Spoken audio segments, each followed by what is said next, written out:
How are women faring today in the workplace? What did you find?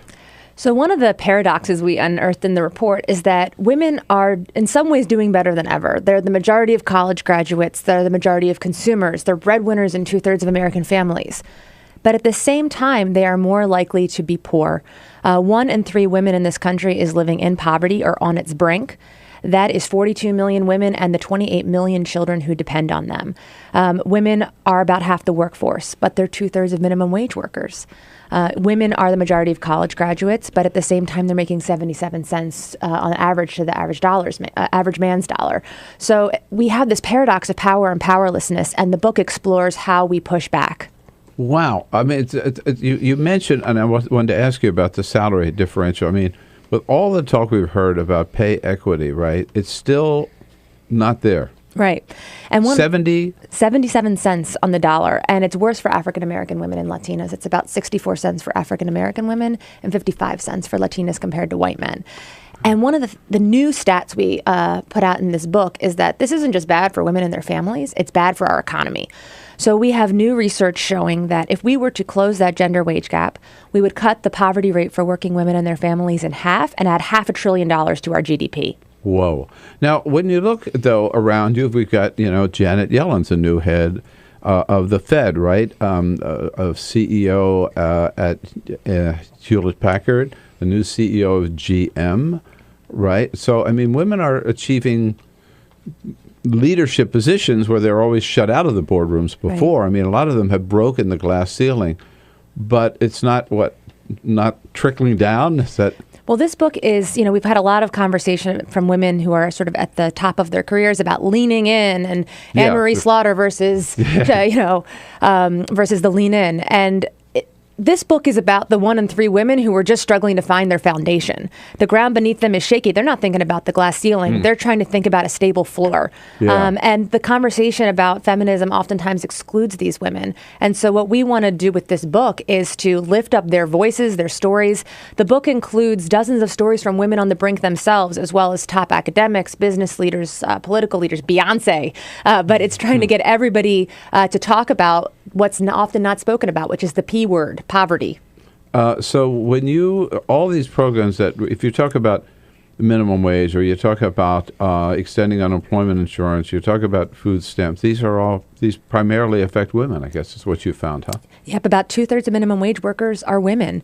The unemployment insurance, that affects about men and women roughly equally. In fact, men slightly more so in terms of number of long-term unemployed workers. But in terms of the low-wage workforce, these are people who are working, struggling to make ends meet. 2/3 of minimum wage workers are women. 70% of low-wage workers have not a single paid sick day to take care of themselves, a sick kid. So it's this month's groceries or stay at home with your sick kid. All right, impossible choices. So you outlined the problems today very powerfully. Do you move into what might be done about it? That we spend half the book, outlining the problem, saying why it matters, but then we say we can push back. The title of the book isn't A Women's Nation on the Brink. It's A Women's Nation Pushes Back. There's action. And so there's 3 sets of solutions that we outline. Public solutions, private solutions, and personal solutions. Public solutions are things such as helping women balance breadwinning and caregiving through paid family leave, paid sick days legislation, raising the minimum wage, comprehensive child care and pre-K. These are not pie-in-the-sky goals. The United States is the only developed country who has no paid family leave and no paid sick days. We can do this. The private sector solutions, we actually... I thought we had the Family and Medical Leave Act. That's unpaid.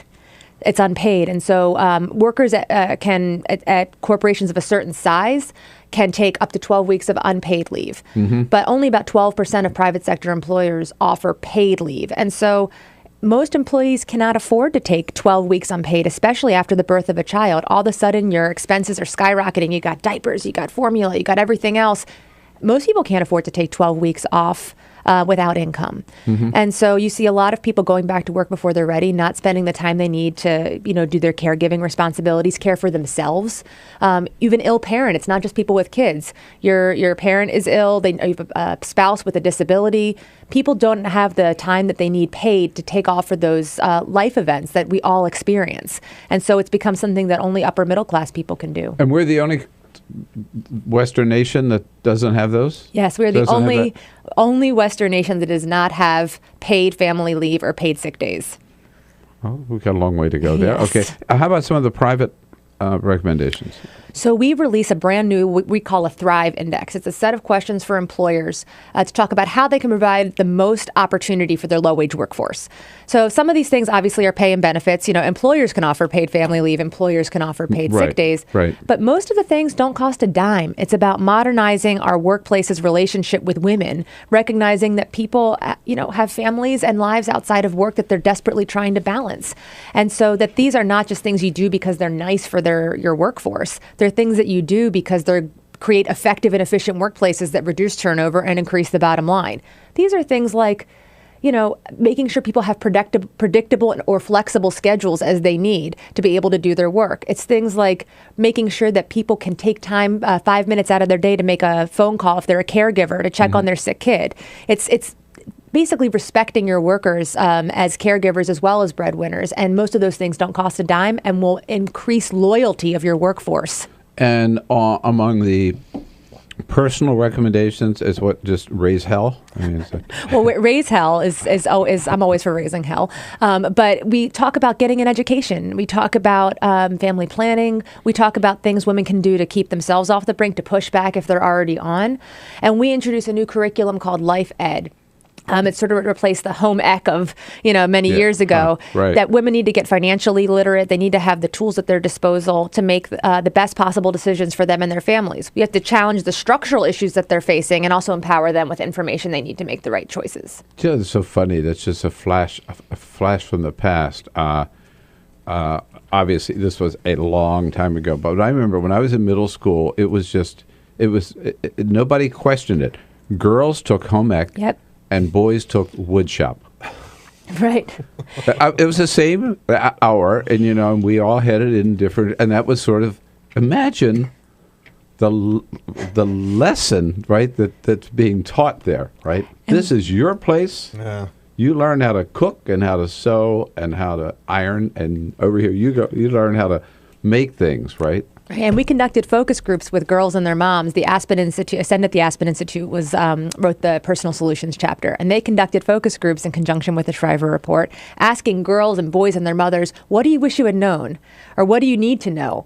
And people came up with all kinds of things like, I wish that I had knew how to buy a car. I wish that I knew how to apply for loans for college. People did not have the financial literacy that they needed, and so this is sort of saying, let's put aside, how to set a table and how to make a meal. Women need to see themselves, young girls need to see themselves as providers, not just provided for, and that means we need to arm them with the information that they need.